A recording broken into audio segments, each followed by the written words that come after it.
지금 이 세대는 울고 있습니다.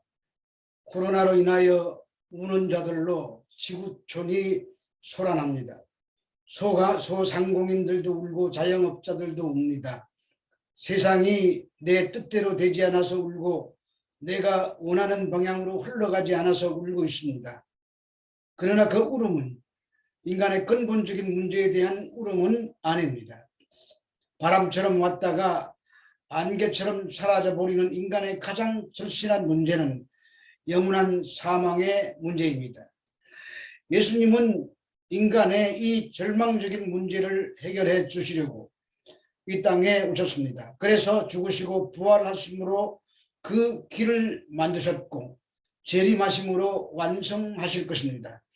따라서 우리가 울어야 하는 이유는 그 예수님을 만나보지 못하고 알지 못하는 것 때문에 울어야 하는 것입니다. 요한복음 20장 11절에서 13절 말씀입니다.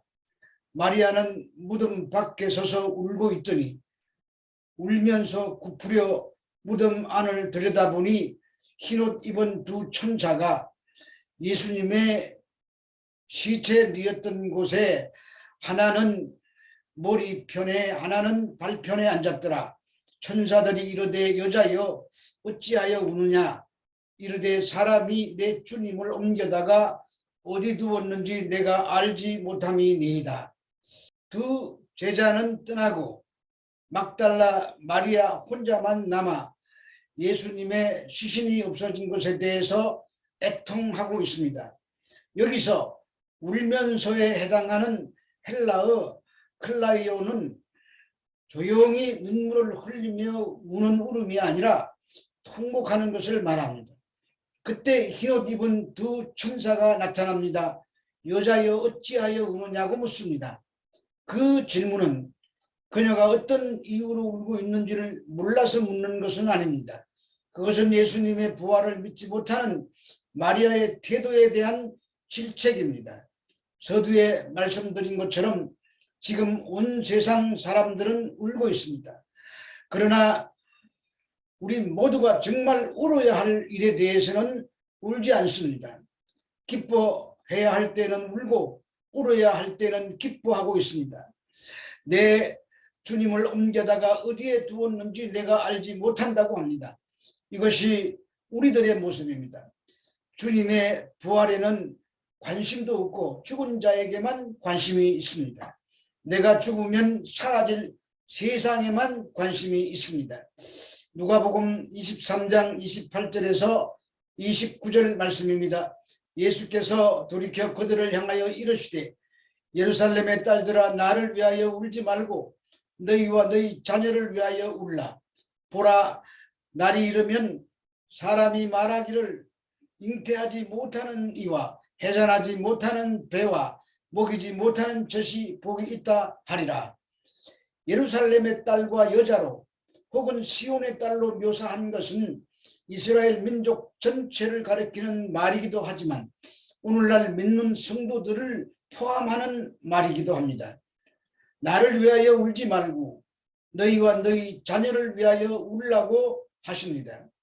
예수님은 하나님의 구원 계획대로 마땅히 십자가를 지시고 돌아가셔야 할 길로 가시지만 정작 가슴 치며 울어야 할 것은 함께 하시는 부활하신 예수님을 보지 못하고 만나지 못하고 믿지 못하는 자신들의 무리 때문에 울어야 한다는 말입니다. 보라 날이 이르면 이라고 말하고 있습니다. 그 날에 해당되는 헬라어 헤메라이 앞에는 정관사가 없습니다. 그 말은 어느 특정한 날을 가리키는 것이 아니라 사람 개인마다 반드시 찾아올 그 육신의 죽음을 의미하는 말이기 때문입니다. 그날에는 하나님의 심판이 있습니다. 그래서 잉태하지 못하는 배와 먹이지 못하는 젖이 복이 있다고 합니다. 아이를 출산하는 것이 축복이라고 여겼던 당시에 아이를 낳지 않는 것이 축복이라고 하는 것은 과히 충격적인 말입니다. 많은 사람들이 현재처럼 살다가 멸망하게 될 것이기 때문입니다. 따라서 그날에는 우리와 함께 계시는 부활하신 주님을 발견하고 그분이 흘리신 보혈을 의지하는 자들만 살아남게 될 것입니다. 요한복음 20장 14절에서 15절 말씀입니다. 이 말을 하고 뒤로 돌이켜 예수께서 서 계신 것을 보았으나 예수님이신 줄 알지 못하더라. 예수님께서 이르시되 여자여 어찌하여 울며 누구를 찾느냐 하시니 마리아는 그가 동산지기인 줄 알고 이르되 주여 당신이 옮겼거든 어디에 두었는지 내게 이르소서. 그러하면 내가 가져가리이다. 마리아가 부활하신 예수님을 보면서도 알아보지 못했습니다. 성경은 어찌하여 살아있는 자를 죽은 자 가운데 찾느냐고 질문하고 있습니다. 예수님의 제자들 중에 수제자라고 할 수 있는 베드로와 사랑받던 사도 요한도 예수님의 시체를 없어진 것을 눈으로 확인하고도 집으로 돌아갔습니다. 엠마오로 내려가던 두 제자들도 믿지 않고 고향으로 내려가고 있었습니다. 내가 생각한 예수, 내가 원하던 예수님은 그들의 눈에 보이지 않았습니다. 그저 마리아의 눈에는 동산지기로만 보였습니다. 하나님이신 예수님은 온 우주 가운데 충만하십니다. 지금도 살아계셔서 내 옆에 와 계십니다. 그런데 우리가 눈이 멀어서 그분을 발견하지 못합니다. 동산지기로만 보기 때문입니다. 그러나 예수님은 온 우주라는 동산을 관리하시는 동산지기가 맞습니다.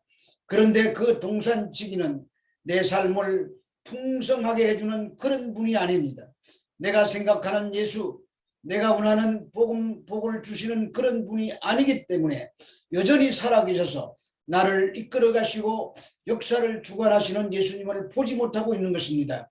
누가복음 24장 45절에서 48절 말씀입니다. 이에 그들의 마음을 열어 성경을 깨닫게 하시고 또 이러시되 이같이 그리스도가 고난을 받고 제3일에 죽은 자 가운데서 살아날 것과 또 그 이름으로 죄사함을 받게 하는 회개가 예루살렘에서 시작하여 모든 족속에게 전파될 것이 기록되었으니 너희는 이 모든 일의 증인이라. 예수님께서 엠마오로 내려가던 두 제자에게 모세의 글과 모든 선지자의 글과 모든 성경이 증거하고 있는 바를 설명해 주십니다. 그 내용이 그리스도가 이런 고난을 받고 자기 영광에 들어가는 것입니다. 그래서 인간들이 그 근본 문제인 사망의 문제를 해결해 주시는 것입니다. 이들은 예수님이 떠나고 난 뒤에야 예수님의 부활을 깨닫습니다. 그런데 회개에 이르는 구원은 혈통적인 이스라엘에게만 해당되는 것이 아니라 예루살렘으로부터 시작하여 모든 족속에게 전파된다고 합니다. 이 일의 증인으로 제자들을 부르신 것입니다. 그리고 성령이 임하여 오늘 우리들에게까지 이 복음이 증거가 된 것입니다. 따라서 우리도 예수님의 죽으심과 부활이 약속하고 있는 그 은혜를 누리게 된 것입니다. 우리도 믿으면 부활합니다. 세상에서 죽어도 상관이 없습니다. 실패하여도 상관이 없습니다. 부활하신 주님이 계십니다. 이러한 성도는 날마다 부활절입니다. 사망의 권세에 붙들려 나는 죽으면 안 된다고 일평생 죽음의 종로를 타는 데서 해방되어서 생명이 왕로로 타는 예수 안에서 자유를 누리며 살게 되는 것입니다. 요한복음 20장 16절에서 18절 말씀입니다. 예수께서 마리아야 하시거늘 마리아가 돌이켜 히브리 말로 라옴니 하니 이는 선생님이라는 말이라. 예수께서 이르시되 나를 붙들지 말라. 내가 아직 아버지께로 올라가지 아니하였노라. 너는 내 형제들에게 가서 이르되 내가 내 아버지 곧 너희 아버지 내 하나님 곧 너희 하나님께로 올라간다 하라 하시니 막달라 마리아가 가서 제자들에게 내가 주를 보았다 하고 또 주께서 자기에게 이렇게 말씀하셨다 이러니라. 부활하신 주님께서는 마리아야 부르시는 단 한마디의 말로 자신의 정체를 나타내고 마리아의 가려진 눈을 뜨게 해 주셨습니다. 마리아는 주님께서 생전에 자신을 부르시던 음성과 억양을 기억하고 바로 주님임을 알아보았습니다. 예수님의 부르심에 마리아가 즉각적으로 반응합니다. 여기서 라옵니는 나의 선생님을 뜻하는 헬라어 디다스 칼레에 상응하는 히브리어입니다. 부활하신 주님을 만난 기쁨에 찬 환호성입니다. 그리고 마리아가 평소처럼 주님의 발을 붙잡고 경배하려 하자 주님은 제지하십니다.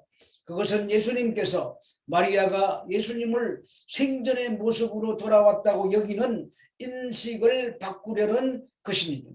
마리아가 예수님의 생전의 랍비로 알지 않고 죽었다가 부활하신 주님으로서 인식을 바꾸어 줄 필요가 있었기 때문입니다. 우리 주님은 육신을 입으신 채로 영원히 사는 분이 아니라 죽으셨다가 부활하셔서 신령한 몸을 입으신 분이십니다. 예수님은 그것을 마리아에게 가르치신 것입니다. 그리고 내 형제들에게 가서 자신이 승천하실 것을 알리라고 하십니다. 여기서 호칭이 형제인 것을 보면 한 몸인 것을 강조한 것입니다. 성도는 예수님과 한 몸을 이루는 존재라는 뜻입니다.